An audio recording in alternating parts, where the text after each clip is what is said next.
आदरणीय अध्यक्ष, यहाँ कुछ लोगों को लगता है इसमें कहीं ना कहीं मोदी का राजनीतिक स्वार्थ है। 370 अबॉलिश करने के बाद छाती ठोक के मैंने देखा है राज्यसभा में कहा गया terrorism will be finished, we promise you. What happened?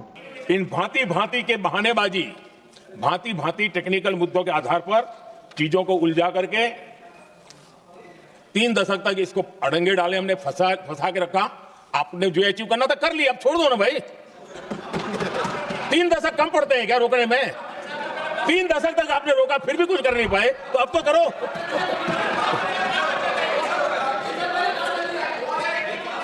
आदरणीय अध्यक्ष जी, आदरणीय अध्यक्ष, यहां कुछ लोगों को लगता है इसमें कहीं ना कहीं मोदी का राजनीतिक स्वार्थ है।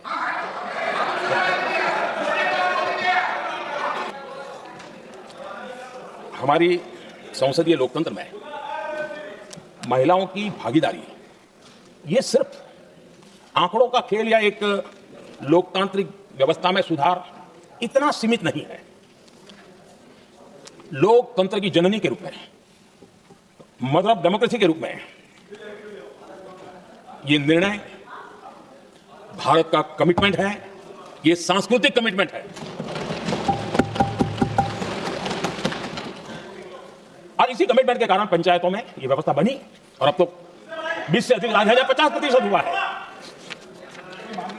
विकास की यात्रा को गति देने में रहते थे और उस अनुभव के आधार पर मैं कहता हूं कि इस सदन में उनकी आवाज नई शक्ति बनेगी, नई सोच जुड़ेगी। ये जो यात्री गए थे, मैं बिल्कुल बाकी चीजों के ऊपर ध्यान नहीं दे रही, जो यात्री गए थे वो किस लिए गए थे? 370 अबॉलिश करने के बाद छाती ठोक के मैंने देखा है राज्यसभा में कहा गया terrorism will be finished, we promise you. What happened? ये यात्री उसी भरोसे गए थे, आपने प्रॉमिस किया था हम जा रहे हैं कश्मीर, हमारे लिए तो जन्नत है। मिला क्या उन लोगों को जन्नत से? Sir, you have destroyed the faith and the trust of people you promised. वो परिवार के लोग आपको कभी माफ नहीं करेंगे।